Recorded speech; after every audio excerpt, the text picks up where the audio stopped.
জীবনের সবচেয়ে দামি উপহার বা বাড়ি গাড়ি এগুলো দিয়েই কিন্তু একটি জীবন সুন্দর হয়ে ওঠে না।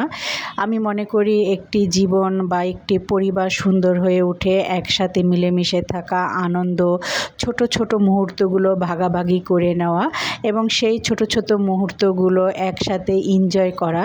এটি একটি পরিবারের জন্য অনেক কিছু, যেটা আপনার দামি কোনো কিছু দিয়েও কখনো পাওয়া যায় না। আজ আমার জীবনে কিন্তু সেই একটি আনন্দময় মুহূর্ত, মানে যেটা একটি নারীকে পরিপূর্ণ সার্থক করে তোলে। আমার জীবনেও কিন্তু এই দিনটিতেই কিন্তু খুব সুন্দর একটি মুহূর্ত এসেছিল, যেটাকে আমাকে পরিপূর্ণভাবে। আসসালামু আলাইকুম, বেলা শেষের পক্ষ থেকে আমি শিমুল নতুন আরেকটি ভিডিও নিয়ে আপনাদের মাঝে অনেক দিন পর হাজির হলাম। আশা রাখি আল্লাহর রহমতে আপনারা সবাই ভালো আছেন। আলহামদুলিল্লাহ, আমরাও এখন পর্যন্ত ভালো আছি। এটি হচ্ছে 31শে জুলাইয়ের ভিডিও। আমি এখন রেগুলার ভিডিও দিচ্ছি না, কারণ সেভাবে পারছি না। নিজের অনেক সমস্যা ও অসুস্থতা, নানান ব্যস্ততার মাঝে ভিডিও ধরে যে আপনাদের প্রতিনিয়ত আমি ভিডিও দিব, সেটা এখন আমার হচ্ছে না। তো যখন একটু ভালো লাগে বা যখন মানে দেখি না আজকে একটু ভিডিও দেই, তখন আপনাদের মাঝে ভিডিওগুলো শেয়ার করি।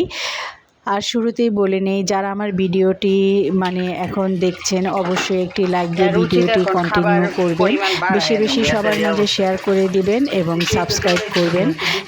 কারণ আমার মতন একজন গৃহিণী অনেকেই আছে ইউটিউবিং করে, আপনাদের সহায়তায় কিন্তু মানে আমরা একটু স্বাবলম্বী হতে পারি, সেই আশাই রাখি যে আমার চ্যানেলটি আপনারা অনেক দূর পর্যন্ত এগিয়ে নেবেন। আচ্ছা, যাই বলছি, এটি হচ্ছে 31শে জুলাই সকালবেলা হচ্ছে নাস্তা বানিয়েছিলাম, আর রান্নাঘরে আমি এখানে ডিম পোস্ট করছি, আর পাশেই কিন্তু আমার হাজব্যান্ড রুটি ভাজছিল। আজকে নাস্তা ছিল মানে আটার রুটি, গাজর দিয়ে আলু দিয়ে ভাজি করেছিলাম, আর এখানে ডিম পোস্ট করছি। আমরা যেহেতু 3জন সদস্য, আমি, আমার হাজব্যান্ড আর আমার ছেলে, 3জনের জন্য 3টা ডিম পোস্ট করছি। আর গতকাল আমি মানে এটা তো 31শে জুলাইয়ের ভিডিও, 30 তারিখ আমি পুডিং বানিয়েছিলাম। এই তো হচ্ছে আমাদের আজ সকালের নাস্তা, সাথে কিন্তু চাও ছিল। তো এখানে আমি ডিম পোস্ট করে নিয়েছি, এখানে আমার হাজব্যান্ডও রুটি ভেজে ফেলেছে, ভাজিও হয়ে গিয়েছে। আর ডাইনিংয়ে আসলাম নাস্তা নিয়ে, আর এই তো দেখতে পাচ্ছেন পুডিংটা কিন্তু যেদিন বানিয়েছিলাম সেদিন কিছুটা খেয়েছিলাম, আর এই যে বাকি অংশ পুডিংটা এত মজা হয়েছিল বলার মতো না, খুবই মজা। আমি কিন্তু সচরাচর পুডিং খাইনি, কিন্তু সেদিন আমি প্রায় এই পুডিংটা বানানোর পর 2-3 বার খেয়ে ফেলেছি, এবং তার একদিন পর আমি আবার আরেকটা পুডিং বানিয়েছিলাম, এত ভালো লেগেছিল। আর এই তো আমরা সবাই একসাথে সকালে বসে নাস্তা করছি, আর এখানে আমি এই যে ভাজি আর ডিম পোস্টটা খাচ্ছি। আমার কিন্তু পরোটা থেকে রুটিটা বেশি ভালো লাগে যদি ভাজি আর ডিম পোস্ট হয়। আর পরোটা যদি কখনো পরোটাও খাই, পরোটা খেলে আমি একটু চা দিয়ে খাই। আর এই তো নাস্তা করে এসে বেডরুমে এসে বসলাম, আর এইদিকে ছেলের বাবা মানে শিশিরের বাবা, সে রেডি হয়ে গিয়েছে, অফিসে চলে যাবে। আর সে ওয়ার্ড্রোব ড্রয়ারের ভিতরে ছাতা খুঁজছিল, কারণ বৃষ্টি হবে। আর এটি হচ্ছে 31শে জুলাইয়ের সন্ধ্যার দিকে ছেলে নামাজ পড়ে এসেছে, আর ছেলের কিন্তু আজ বার্থডে ছিল, যেটা আপনাদের মানে শুরুতে আমি একটু ইঙ্গিত দিয়েছিলাম।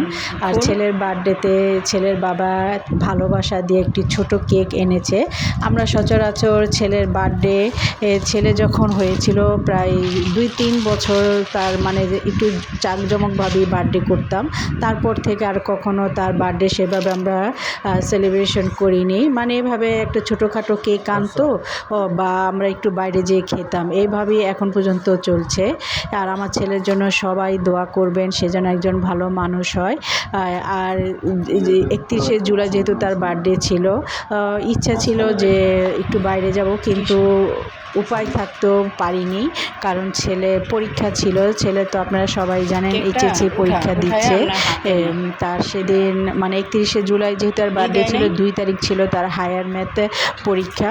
তাই পরীক্ষা তো সবার আগেই, বার্থডে তো মানে 1 বছর যাবে, আরেক বছর আসবে, কিন্তু পরীক্ষা তো একবার চলে গেলে সেটা আর সেভাবেই করা যায় না। তাই ভাবলাম যে ঘরে বসে ছেলে যেহেতু পরীক্ষাও চলছে, তার একটু মনটা ভালো করার জন্য তার বাবা একটা তার সামর্থ্য অনুযায়ী যতটুকু পেরেছে ছেলেকে খুশি করার জন্য একটি ছোটোখাটো কেক এনেছে। আর আমার ছেলে কিন্তু ও বিশ্বাস করেন সে কিন্তু খুব বড় কিছু আহামরি প্রত্যাশা করে না, তাকে একটু ছোটোখাটো কোনো কিছু দিয়ে তাকে সারপ্রাইজ দিলে সে খুবই খুবই খুশি হয়। আর এই তো কেকটা ছেলের হাতেই খুলিয়েছি আর বললাম যে তুমি তোমার বাবা দাঁড়াও একটা ছবি নেই। আর এই তো তার বাবা আর ছেলের ছবি নিলাম। নেওয়ার পরে এখন আমরা কেকটা কাটবো। কেকটা আমরা বেডরুমে বিছানায় বসেই কাটছি, এই ডাইনিংয়ে কাটছি না, কারণ আমার ডাইনিংয়ে কি মানে দিনের বেলা খুব আলোতে, রাত্র হলে মানে আমার যে আলোটা সে আলোটাতে ভিডিও সুন্দর আসে না। আর এই যে কেকটা দেখতে পাচ্ছেন একদম ছোট একটা কেক, প্রায় 8 পিসের মতো হয়েছিল। আর কেকটা কিন্তু খুবই মজা ছিল। সবাই আমার ছেলের জন্য দোয়া করবেন, তার পরীক্ষা যেন ভালো হয়, সে যেন একটা ভালো রেজাল্ট করে, একটা ভালো কোনো ভার্সিটিতে সে টিকে যায়। আমার ছোট বোনের ছেলেও কিন্তু পরীক্ষা দিচ্ছে, তার জন্য দোয়া করবেন সবাই, যেন তারা 2 ভাই একটা ভালো রেজাল্ট করে, ভালো জায়গায় তারা যেতে পারে। আর এই তো ছেলে বসে গিয়েছে কেক কাটার জন্য। ছেলে কিন্তু ভিতরে অনেক খুশি, অনেক খুশি। আমি মা তো, সেটা আমি মা হয়ে বুঝতে পারি। মানে ছেলে খুবই খুশি হয়েছে। ছেলে বলছে যে আমার যে আজকে বার্থডে সেটা আমি ভুলে গিয়েছিলাম। আর এই তো ছেলের বাবাকে বলছি যে তোমরা দুজন কেক কাটো। আমাকেও ডেকেছিল, আমি বললাম যে না, আমাকে ডাকলে তো আমি ভিডিও করতে পারবো না, তোমরাই কেক কাটো, আমি ভিডিও করি। আর এই তো কেক কাটছে। আর কেকের পাশাপাশি কিন্তু তার বাবা ছেলের জন্য নান এনেছিল, আর যে মুরগির এটা কি গ্রিল নাকি কি বলে সেটাও এনেছিল, মানে তাকে একটু খুশি করার জন্য। যেন পরীক্ষা চলছে আর এর ভিতরে একটু ছোটোখাটো, আমরা তো 3 জন ঘরের ভিতরে, যেন ছেলের মনটা একটু ভালো হয়।